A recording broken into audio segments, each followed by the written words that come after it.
बिस्मिल्लाहिर्रहमानिर्रहीम। अस्सलाम वालेकुम डियर स्टूडेंट्स, उम्मीद है आप सब खैरियत से होंगे। आज का हमारा लेक्चर 11th क्लास बायोलॉजी का जो नेक्स्ट पोर्शन है फाइलम प्लेटिहेलमिन्थेस और फाइलम नीमाटोडा। बहुत से स्टूडेंट कह रहे थे कि जल्दी से चैप्टर 1 को कंप्लीट किया जाए, तो मसरूफियत कुछ ऐसी होती है कि लेक्चर रिकॉर्ड करने का टाइम नहीं मिलता। तो आज मैंने कोशिश की है कि 2 लेक्चर्स को कंप्लीट और अच्छे तरीके से, आसान और सिंपल तरीके से आपको समझाया जाए। ठीक है, साथ साथ मैंने डायग्राम्स बना दी हैं, कुछ पॉइंट लिख दिए हैं, तो उन पॉइंट को देखकर उन डायग्राम से हम समझेंगे तो इंशाल्लाह हमें बहुत अच्छा समझ आ जाएगा। आइए हम स्टार्ट करते हैं। फाइलम प्लेटिहेलमिन्थेस। बेसिकली प्लेटिहेलमिन्थेस जो है ये 2 वर्ड्स का मजमुआ है। It is the combination of 2 words. जो प्लेटी है इसका मतलब होता है फ्लैट और हेलमिन्थेस कहते हैं वर्म्स को।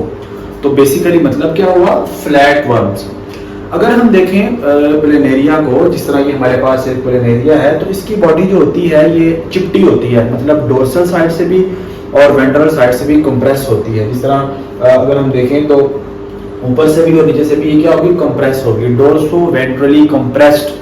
तो इनकी बॉडी बिल्कुल कंप्रेस्ड होती है और बिल्कुल ये चिपटे से वर्म्स होते हैं। That's why they are called flat worms. अब यहाँ से एक जो हमारे पास बात है वो वाज़ेह हो जाएगी कि अगर ये फ्लैट वर्म्स हैं, चिपटे हैं, तो इनकी जो बॉडी है वो बहुत बारीक होगी। तो इसलिए इनके पास कोई रिस्पायरेटरी सिस्टम या आप कह लें कि कोई सर्कुलेटरी सिस्टम नहीं होगा। डायरेक्ट इनकी जो रिस्पायरेशन है या सर्कुलेशन है, बल्कि जो रिस्पायरेशन है वो डायरेक्ट इन्वायरमेंट के साथ हो जाएगी, मतलब डिफ्यूजन का प्रोसेस हो जाएगा। ठीक है, तो आपने ये बात याद रखनी है कि इनके पास सर्कुलेटरी सिस्टम और रिस्पायरेटरी सिस्टम नहीं होता, मतलब ये जो गैसियस एक्सचेंज करते हैं ये डायरेक्ट इन्वायरमेंट के साथ कर लेते हैं। आइए हम समझते हैं। सबसे पहला पॉइंट, प्लेटिहेलमिन्थेस जो है ये फ्लैट वर्म है। इनकी बॉडी डोर्सल और वेंट्रल साइड से कंप्रेस्ड होती है, मतलब ऊपर वाली साइड से और नीचे वाली साइड से कंप्रेस होती है। तो ये बात लिखी हुई है, डोर्सो वेंट्रली कंप्रेस्ड बॉडी होती है। डिप्लोब्लास्टिक एनिमल है, 3 जर्म लेयर्स होती हैं, एक्टोडर्म, एंडोडर्म और मेसोडर्म। डिटेल के साथ लेक्चर हमने डिस्कस कर लिया हुआ है। इससे पहले जो लेक्चर्स हैं उस पर मैंने कंप्लीट लेक्चर दिया था डिप्लोब्लास्टिक एनिमल पर। अगर आपको वो नहीं पता तो आप वो लेक्चर जाकर देखें और फिर यहाँ पर ये समझें। एसिलोमेट, कोई इनकी बॉडी कैविटी नहीं होती, that's why they are called acoelomate. ये भी डिस्कस किया हुआ है। बायलेटरल सिमेट्री, बायलेटरल सिमेट्री इसको कहते हैं कि हम जानदार को 2 इक्वल पार्ट में डिवाइड कर सकते हैं जब हम उसको सेंटर से कट करें। ठीक है, तो जिस तरह हम यहाँ देखते हैं, लेट्स सपोज ये मेरे पास एक है प्लेनेरिया। इस प्लेनेरिया को हम 2 इक्वल पार्ट में ऐसे डिवाइड कर सकते हैं। तो ऐसे जानदारों को हम कहते हैं कि दे शो बायलेटरल सिमेट्री। ठीक है, तो ये भी बायलेटरल सिमेट्री शो कर रहा है। अगर हम इसको 2 इक्वल पार्ट में कट करना चाहें तो दरमियान से कट करेंगे, तो इसको हम कहेंगे bilateral symmetry. No respiratory and circulatory system, बता दिए मैंने आपको कि रिस्पायरेशन जो है वो इन्वायरमेंट के साथ डायरेक्ट होती है, तो इसमें कोई सिस्टम नहीं होता।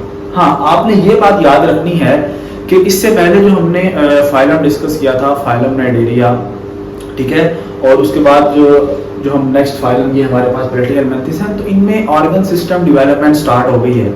जो हमारे पास फाइलम पोरीफेरा था उसके अंदर टिश्यू लेवल था, टिश्यू लेवल नहीं था, उसके अंदर सिंपल मल्टीसेलुलर ऑर्गेनिज्म थे।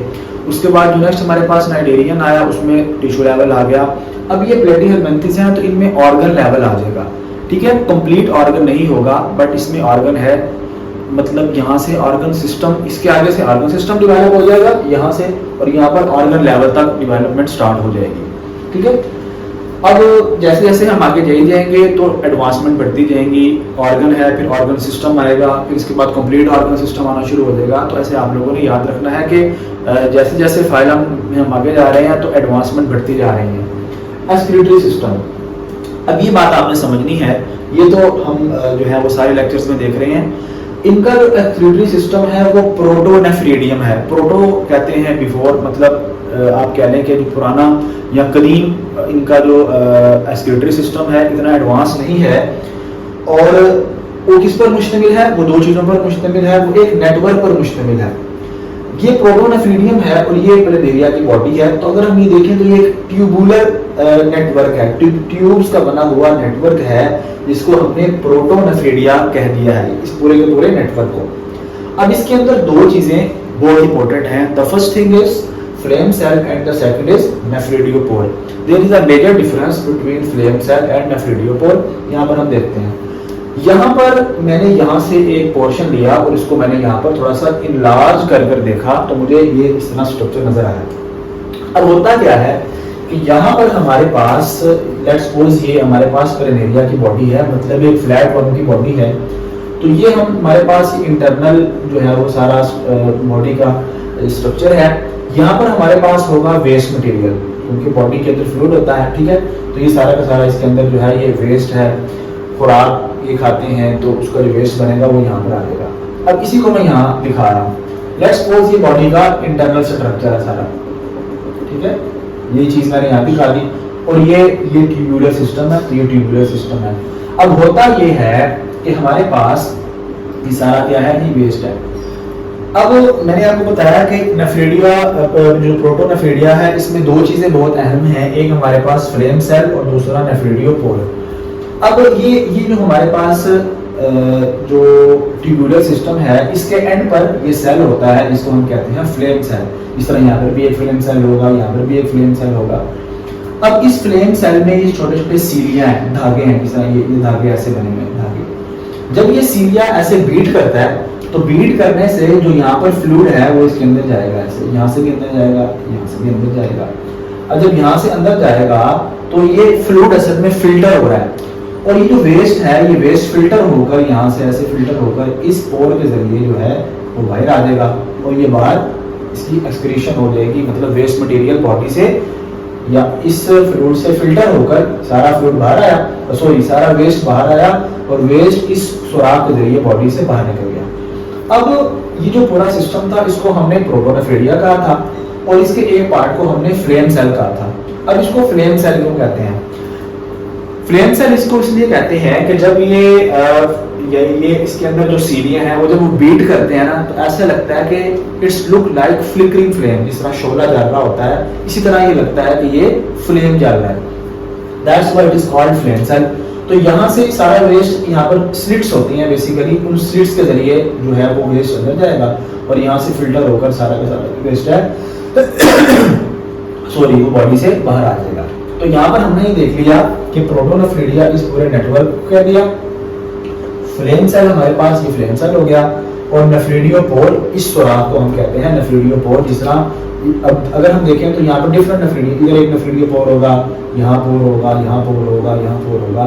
तो इसकी बॉडी में जगह जगह डिफरेंट पोर होंगे जिनको नेफ्रिडियोपोर कहते हैं और ये सारा मैकेनिज्म यहाँ स्टार्ट होगा और यहाँ मैकेनिज्म स्टार्ट होने के बाद जो वेस्ट होगा वो बॉडी से बाहर निकल जाएगा, ठीक है। तो ये हमने एक्सक्रीटरी सिस्टम देख लिया है। एक्सक्रीटरी सिस्टम थोड़ा सा इसमें एडवांस है। अच्छा, नेक्स्ट हमारे पास आ जाता है सेरिब्रल गैंग्लिया। अब इनका जो नर्वस सिस्टम है उसके अंदर तीन चीजें हमें नजर आती हैं। पहला इसमें हमें नजर आता है सेरिब्रल गैंग्लिया। अच्छा, एक और बात आपको बताना भूल गया मैं, इसके यहाँ पर आई स्पॉट होते हैं, ट्रू आईज नहीं होती, आई लाइक स्ट्रक्चर होते हैं जिनको हम आई स्पॉट या ओसिलस कहते हैं। बेसिकली ये आई तो नहीं होती लेकिन ये लाइट की डिडक्शन का काम करती हैं, लाइट से दूर लेकर जाती हैं और इसको लाइट के करीब लेकर जाती हैं। इनको आई स्पॉट कहते हैं और आई स्पॉट का दूसरा नाम ओसिलस भी है। अब इनके आई स्पॉट के पास ही यहाँ पर ये दो सेरिब्रल गैंग्लिया होते हैं, कलेक्शन ऑफ सेल बॉडीज जिसको हम गैंग्लिया कहते हैं। ये दो जो है वो गैंग्लिया है पेड़ की फॉर्म में और जो इनके ब्रेन का काम कर रहे होते हैं, क्योंकि इनमें कोई ब्रेन तो होता नहीं है तो यहाँ पर हमारे पास जो है वो ब्रेन का काम कर रहे होते हैं सेरिब्रल गैंग्लिया। और यहाँ से दो नर्व निकल रही होती हैं जो पूरी बॉडी के अंदर फैली होती हैं और कोऑर्डिनेशन का काम कर रही होती हैं। तो ये बात लिखी हुई है कि सेरिब्रल गैंग्लिया है और टू लॉन्गिट्यूडनल नर्व, एक ये नर्व आ रही है और एक ये नर्व आ रही है और दरमियान में ये दो नर्व आपस में मिली होती हैं ट्रांसवर्स ब्रांचेस के जरिए, जो कि ये ब्रांचेस हैं जो कि आप इनको कहते हैं ये इनको हम कहते हैं लॉन्गिट्यूडनल नर्व और इनको हम कहते हैं ट्रांसवर्स नर्व, ठीक है। तो ये ब्रांचेस के जरिए मिली भी होती हैं और पूरी बॉडी के अंदर कोऑर्डिनेशन का काम कर रही होती हैं। तो ये हमारे पास नर्वस सिस्टम के बारे में भी पता लग गया, ठीक है। अच्छा जी, नेक्स्ट हमारे पास आता है रिप्रोडक्शन। अब इनमें जो रिप्रोडक्शन होती है, बहुत से प्लेनेरिया ऐसे होते हैं, ये बहुत से फ्लैटवर्म हमारे पास ऐसे होते हैं जो दो में डिवाइड होते हैं, मतलब यहाँ से दो में ऐसे डिवाइड होंगे, ठीक है। और इससे एक नया बन जाएगा प्लेनेरिया और इससे एक नया प्लेनेरिया बन जाएगा। तो इस तरह की डिवीजन को हम एसेक्सुअल रिप्रोडक्शन भी कहते हैं या फिजन भी कहते हैं या बाइनरी फिजन भी कहते हैं। अगर हम देखें सेक्सुअल रिप्रोडक्शन तो प्लेनेरिया हर्माफ्रोडाइट होते हैं। हर्माफ्रोडाइट का मतलब होता है मेल और फीमेल जो सेक्स ऑर्गन्स हैं वो एक ही ऑर्गेनिज्म के अंदर होते हैं, मतलब स्पर्म और एग एक ही ऑर्गेनिज्म के अंदर बनता है, तो इनको हम कहते हैं दे आर हर्माफ्रोडाइट। बट ये क्या करते हैं, ये दो डिफरेंट जो फ्लैटवर्म्स होते हैं वो एक दूसरे के करीब आते हैं और आपस में कॉपुलेशन करते हैं जिससे जेनेटिक वैरायटीज बढ़ती हैं। ये भी हो सकता है कि इसके अंदर ही एगोस्पर्म बने, लेकिन समटाइम ऐसा होता है कि जेनेटिक वेरिएशन के लिए एक जो फ्लैटवर्म होता है वो दूसरे फ्लैटवर्म के करीब आता है और आप कह लें कि जो फर्टिलाइजेशन का प्रोसेस होता है। ठीक है, तो ये हर्माफ्रोडाइट होते हैं और ये दूसरा हमने फ्यूजन के बारे में पढ़ लिया। तो ये फाइलम प्लेटिकल मेंथिस के बारे में था, सिंपल सा था, इसको हमने देख लिया। अब नेक्स्ट जो हम देखेंगे वो हमारे पास होगा फाइलम नीमाटोडा। ठीक है, अब देखते हैं इसको, फाइलम नीमाटोडा को हम डिस्कस करते हैं। अब ये देखिए हमारे पास जो फाइलम नीमाटोडा है ये इनके पॉइंटेड एंड्स होते हैं। ठीक है, नीमाटोडा के इसमें ये मेरे पास मैंने एक नीमाटोड बनाया हुआ है, देखिए इनके बिल्कुल पॉइंटेड एंड्स हैं, ये भी पॉइंट, ये भी और ये भी पॉइंटेड एंड्स होते हैं। दूसरा पॉइंट, दे हैव सूडोसिलोमेड, तो ये सूडोसिलोम रखते हैं, दैट्स व्हाई दे आर सूडोसिलोमेड, ये भी हमने डिस्कस कर लिया हुआ है डिटेल के साथ। तीसरा point, tube like digestive system. अच्छा जी, अभी तक हमने पढ़ा था सैक लाइक डाइजेस्टिव सिस्टम, अब ट्यूब लाइक क्या होता है? ऐसा डाइजेस्टिव सिस्टम जिसका एक एनस, मतलब जिसकी टू ओपनिंग हो, माउथ भी हो और एनस भी हो, उसको हम क्या कहते हैं जी? Tube like digestive system. यहाँ पर देखें जी, ये हमारे पास यहाँ पर माउथ है, अगर हम देखें तो ये इधर हमारे पास होता है माउथ। ठीक है, ये माउथ है और ये हमारे पास यहाँ पर एनस है। तो ऐसा डाइजेस्टिव सिस्टम जिसमें माउथ और एनस हो, टू ओपनिंग हो, that is called tube like digestive system. अच्छा जी, अब आपने ये देखना है जो ट्यूब लाइक डाइजेस्टिव सिस्टम है, ये जो हमारे पास पैरासाइटिक नीमाटोड्स होते हैं, क्योंकि इन्होंने ज्यादातर खुराक लेनी होती है अपने होस्ट से, तो इनका जो पैरासाइट वाले नीमाटोड्स होते हैं इनका थोड़ा सा सिंपल डाइजेस्टिव सिस्टम होता है। अब हमारे पास जो नेक्स्ट पॉइंट है एक्सक्रीटरी सिस्टम। तो एक्सक्रीटरी सिस्टम अल्लाह ताला ने इनके पास दो बनाए हुए हैं, एक को हम कहते हैं रिनेटी और दूसरा हम कहते हैं एच शेप स्ट्रक्चर। अब यहाँ पर हम देखते हैं जी, ये मेरे पास एक नीमाटोड है, मैंने मतलब यहाँ पर अगले वाला हिस्सा इसका बनाया हुआ है, कंप्लीट नहीं बनाया। तो एक आप ये देखेंगे ये मेरे पास रिनेटे सेल है। अब ये क्या होता है? बेसिकली ये हमारे पास ग्लैंडुलर सेल होते हैं जो इसकी बॉडी के अंदर जो वेस्ट होता है यहाँ से वो इसको अब्जॉर्ब करते हैं, इकट्ठा करते हैं। ठीक है, और यहाँ से इस एक्सक्रीटरी पोर के जरिए इसको यहाँ से बाहर निकाल देते हैं। आपकी बुक में बिल्कुल सिंपल सा लिखा हुआ है कि इसके पास two types of excretory system are present in nematodes. Diagram वगैरह भी नहीं बताई हुई, सिर्फ नाम बताए हुए हैं, तो मैंने यहाँ पर आपको डायग्राम बनाकर बता दिया है कि ये वेस्ट को इकट्ठा कर बॉडी से बाहर निकाल देते हैं।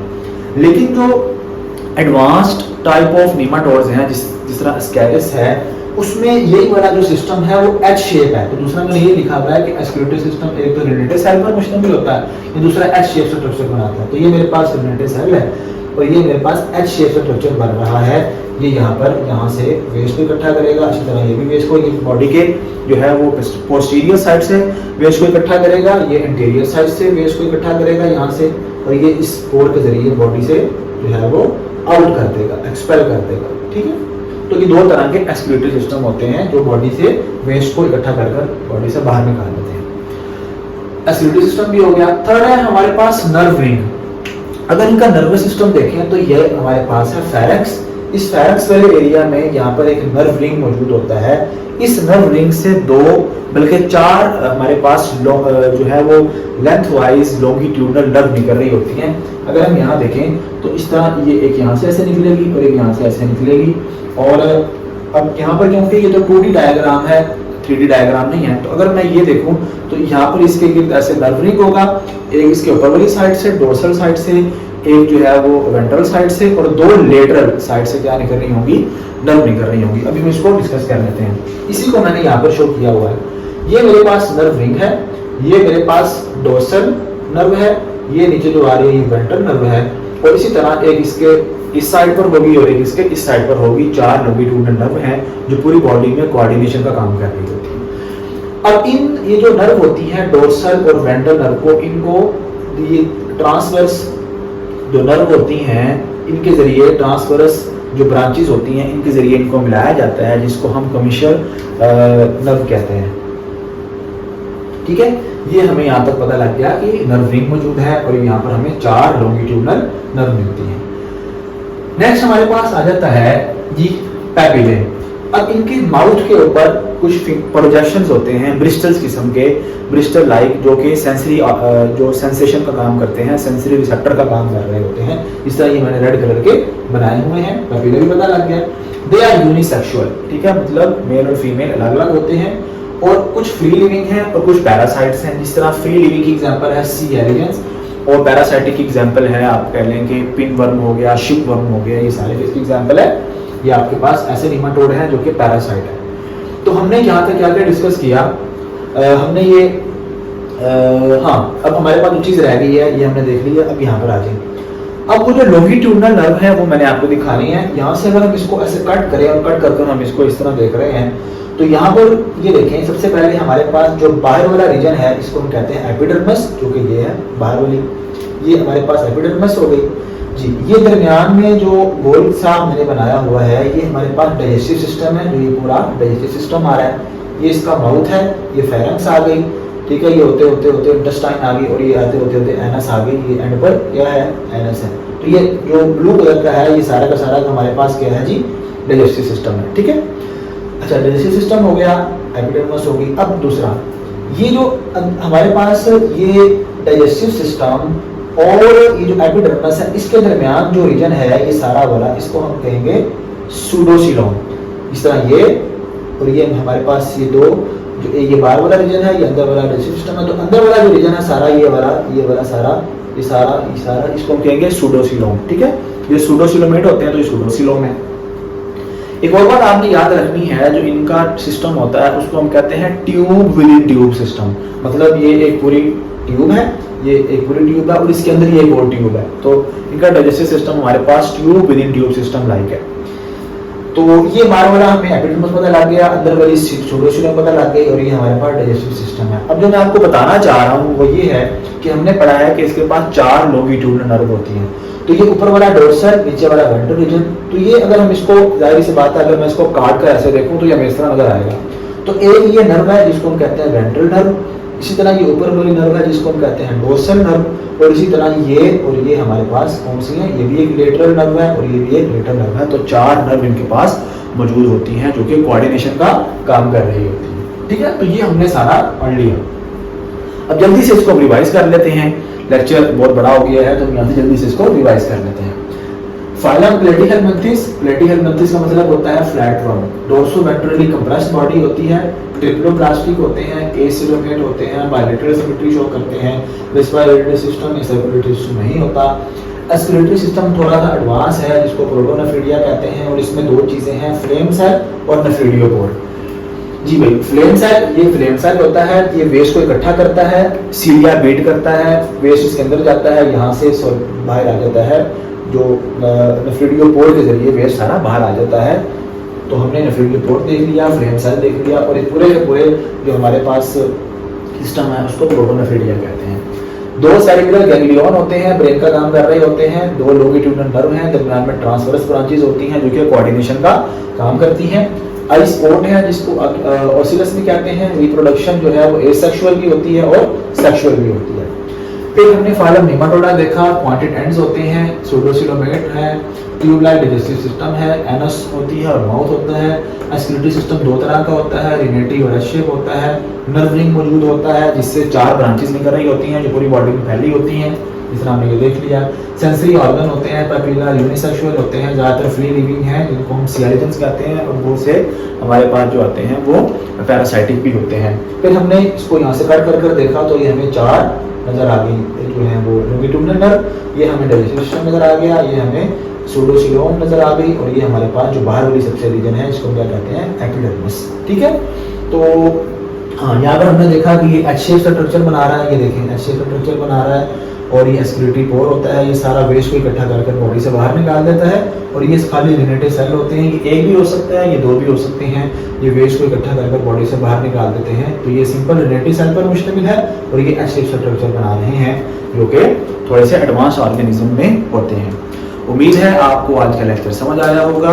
जो वीडियो है उसको लाइक करें, शेयर करें, चैनल को सब्सक्राइब करें। आज तक के लिए अल्लाह हाफिज़।